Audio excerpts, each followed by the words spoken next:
All right, let's turn now to a topic that I was just reading about on Slate magazine this morning, and that is vaccines. Sarah Michelle Gellar is someone certainly you know through film and television, but we're talking about a different issue close to her heart this morning, and that is vaccines. Sarah, why has this issue become so important to you? Well, if you don't know, I am a parent of 2 young children, and protecting them, keeping them safe, keeping their friends healthy is paramount to me and is so incredibly important. And, you know, we spend a lot of time worrying about the health of these infants. When should they get their vaccines? What vaccines? That we forget about the adults. And one of the things that we have to remember is that we're seeing a very large outbreak and recurrence of pertussis, better known for some people as whooping or whooping cough, because of the sound that it makes. And it's being traced back to the adults. And so what I'm urging is the adults, even if you've been vaccinated as a child, to get the Tdap booster every 5 to 10 years, because that's where we're really seeing the spread come from.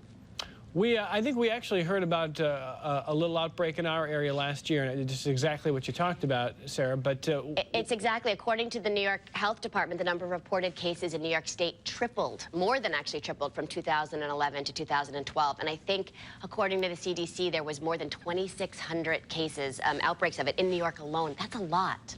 Now, you're somebody who, as a parent, you're doing your research, you know, and we always hear, this morning on Slate.com, there's RFK Jr. talking about why he is anti-vaccine, and he thinks, you know, all these links to trouble, which have been largely debunked, et cetera. But what would you say to parents who are nervous, who haven't done the research you have, who say, I hear that maybe there are problems associated? You know, look, I'm not a doctor. I'm not pretending to be one. I'm telling you firsthand what the research shows and what I found in my own family.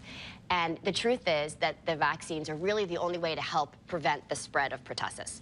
And we also don't start vaccinating the children to a certain age. So if you have this newborn baby and someone comes into your house, an adult with the cough who's not vaccinated, then they can very easily pass it along to the child. And that's what we're finding. We're finding that, I think, in cases where you can figure out where the illness came from, where you can track it, the numbers are like 80% of the time it was from an immediate family or caregiver, and 50% of the time it was the parents. And the last thing any new parent wants to do is possibly get their child sick.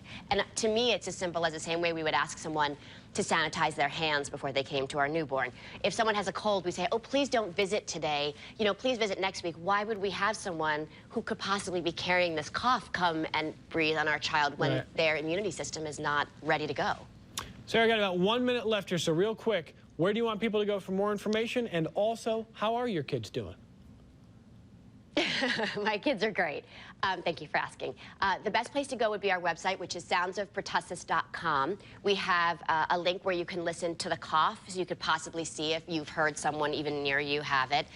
We also have a great Facebook app to check out called The Breathing Room, which will help sort of everyone in your family understand where to get it, how to get it, and pledge to do it. And this is a great partnership between March of Dimes and Santa Fe Pasteur, and I thank everyone for helping me spread the word, you included. All right, well, we've got a link on our website for our viewers to go check it out. My son had croup recently. That sound is awful, and I don't want to think about what gets worse out there. So good stuff, Sarah. Thanks for the time. We appreciate it. Thank you. All right, we're coming right back. Local headlines are next.